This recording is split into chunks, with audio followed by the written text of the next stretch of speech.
There's something going on in American culture, making villains the stories, turning them sympathetic. We can never forget last year people mocking the death, of course, of Charlie Kirk, like this Chicago woman. Obviously, Charlie was the victim of horrific violence, yet some on the left found zero sympathy for him or his family. And we've seen it after the attempts on Donald Trump's life, some even disappointed that it failed. One Democrat staffer fired after saying the gunman should have taken shooting lessons so he wouldn't miss next time. It's obviously disgusting. Even in Hollywood, the dark comic thriller One Battle After Another, a film that asks audience to sympathize with terrorists, took home the Oscars' top prize this year. Incredible performances by Leonardo DiCaprio and Benicio del Toro. Just a few small beers. But still, it flips the American story on its head and makes the terrorists the heroes. Then, perhaps the most famous current example, Luigi Mangione, accused of killing United Healthcare CEO. We've told you about this poll showing a shocking 41% say the killing was acceptable. Now people are growing a fan base around the alleged killer. Luigi the Musical is set to premiere in New York City this summer. And outside the courthouse, Free Luigi supporters show up every time that he appears. This is something our next guest says is becoming out of hand because we are becoming too comfortable excusing this behavior. Joining me now is psychotherapist Dr. Jonathan Alpert.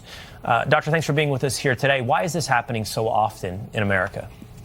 Well, you know, we have a serious problem in this country when people elevate an alleged killer to folk hero status, and we have a musical about this killing just blocks away from where it occurred.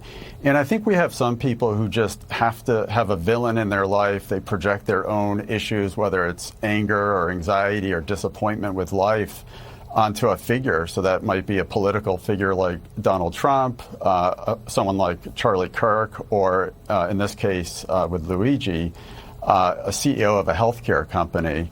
And it's interesting to note that we really haven't had much change come from healthcare since the killing.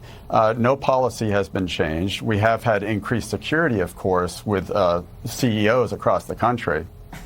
Yeah, it's interesting. This seems to have become part of many people's personalities. It's like who they are. It's in fact even their identity to be someone so aggrieved as to hate someone else and therefore incapable of humanizing them. I mean, I think we know, by the way, the most famous example of this. We laugh a little bit and use it almost comedically, but Trump derangement syndrome. But as I understand it, Dr. Alpert, that's real. You've actually treated Trump derangement syndrome. Well, it's not real yet, but what I'm seeing in my practice are people who are obsessed with Trump. They're fixated on him. They have extreme hatred towards him. I'm not so sure we'll ever see it in the DSM, but some of the pathology that I'm seeing certainly is concerning to me as a mental health provider here in New York and Washington, D.C. So it's a big concern. And I imagine. Yeah. Yep. I imagine in D.C. and New York, you've got to have, patients walking through the door with acute cases of TDS. Well, if there ever were a ground zero, it would be here on the East Coast. That's it. That's right.